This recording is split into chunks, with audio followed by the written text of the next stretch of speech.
Railway station पर भूतों की बारात। डिहरी नाम का एक गांव था। गांव से कुछ ही दूरी पर एक भूतिया रेलवे स्टेशन था। गांव के लोग उस रेलवे स्टेशन से आना जाना तो दूर, उसके आसपास भी भटकते नहीं थे, क्योंकि उनका मानना था कि उस रेलवे स्टेशन पर भूत रहते हैं। हर अमावस्या की रात उस भूतिया रेलवे स्टेशन से भूतों की बारात निकलती है, वह भी पूरे गाजे बाजे के साथ। बारात में एक भूतिया दूल्हा अपनी पूरी पलटन के साथ गांव में आता है और एक जवान लड़की को अपने साथ ले जाता है। आज फिर वही मनहूस अमावस्या की काली रात आ गई। सनोज अपने घर में चिंता में डूबा था, क्योंकि उसकी एक जवान बेटी थी। कैसे मैं उसकी रक्षा करूं? उसने घबराते हुए कहा। घबराने की कोई जरूरत नहीं है, रमेश ने कहा। मैंने घर के सभी खिड़की दरवाजे बंद कर दिए हैं। कोई भी दरवाजा खटखटाएगा तो खोलना मत। आज हम में से कोई भी पूरी रात नहीं सोएगा। तभी रमेश की बेटी गोमती बोलती है, पिताजी, मुझे कुछ होगा तो नहीं ना? मैं उन भूतिया बारातियों के साथ नहीं जाना चाहती। मेरी बच्ची, तेरे माता पिता के होते हुए तुझे किसी से डरने की जरूरत नहीं है। रमेश ने उसे दिलासा दिया। पूरा गांव दहशत में अपने अपने घरों में छिपकर बैठ गया। तभी गांव में ढोल और शहनाई की आवाजें आने लगीं। ये आवाजें उस भूतिया बारात की ही थीं, जो रेलवे स्टेशन से निकलकर गांव की तरफ आ रही थीं। गांव वालों, दिखाई और सुनाई नहीं देता क्या? तुम लोगों को देखो, बारात आई है। हमारा स्वागत नहीं करोगे? मेरी दुल्हन कहां है? कहीं दिखाई नहीं दे रही मुझे। भूतिया दूल्हा जोर जोर से चिल्ला रहा था। अब भूतिया बारात गांव में आ चुकी थी।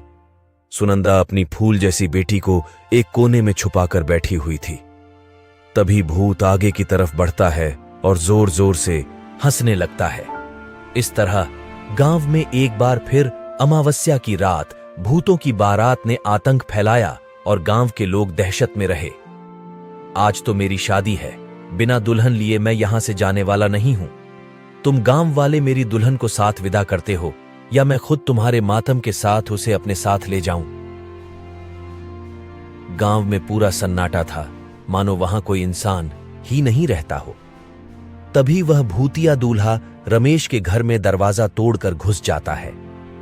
तुम्हारा दामाद आया है, स्वागत नहीं करोगे अपने दामाद का? रमेश ने हाथ जोड़कर कहा, मेरी बेटी को छोड़ दो, वो अभी बच्ची है, उसकी अभी शादी की उम्र नहीं है। बेशक तुम मेरी जान ले लो। भूत ने गुस्से से कहा। झूठ बोलता है बुढ़े, कल तू ही तो अपनी बेटी के लिए दूसरे गांव में रिश्ता देखने गया था। मुझे सब पता है, सब पता है मुझे। रमेश की पत्नी सुनंदा ने भी विरोध करते हुए कहा, मेरी बेटी को हाथ लगाने की कोशिश मत करना, मैं उसकी मां हूं। मैं अपने जीते जी अपनी बेटी की शादी एक भूत से नहीं होने दूंगी। फिर क्या था, उस भूतिया दूल्हे को बहुत गुस्सा आया और उसने गोमती के माता पिता को वहीं जान से मार दिया। गोमती अपने कमरे में जैसे तैसे छुपकर बैठी थी। मां, पिताजी, छोड़ो मुझे अपने माता पिता के पास जाने दो, गोमती चिल्लाई। पर वह भूत उसकी एक नहीं सुनता। वह गोमती को अपने साथ उसी भूतिया रेल स्टेशन में ले जाता है। अगली सुबह होते ही रिया और उसके परिवार के सांस में सांस आई। कल तो हमारी बच्ची बाल बाल बच गई, पर जो सुनंदा के परिवार के साथ हुआ वह बहुत बुरा हुआ। ऐसा नहीं होना चाहिए था, पर हम कब तक अपनी बेटी की रक्षा करते रहेंगे? एक ना एक दिन तो वह भूत हमारी बेटी को भी उठाकर ले जाएगा। उस रात के बाद पूरे गांव में डर का खौफ छाया हुआ था। हर जगह मातम बिखरा हुआ था।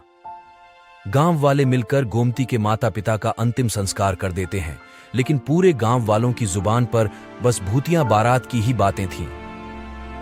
अरे गांव वालों, ये सब कब तक चलेगा? वो बहुत बेधड़क आते हैं और हमारी आंखों के सामने हमारी बेटियों को उठाकर चले जाते हैं और हम बेबस लाचार बस देखते रह जाते हैं। रमेश की बेटी, गोमती हमारी भी तो बेटी थी ना? बिल्कुल सही कह रहे हो। इस गांव की हर एक बेटी तो हमारी बेटी जैसी ही है। उन सब की रक्षा करना हम सबका फर्ज है। हम सब गांव वाले मिलकर उस भूत का सामना करेंगे, तुम चिंता मत करना। वह तो सब सही है भाई, लेकिन हम कब तक अपनी बेटियों को कुंवारी रखेंगे? जिसकी भी बेटी जवान और शादी के लायक होती है, पता नहीं कैसे उस भूत को पता चल जाता है।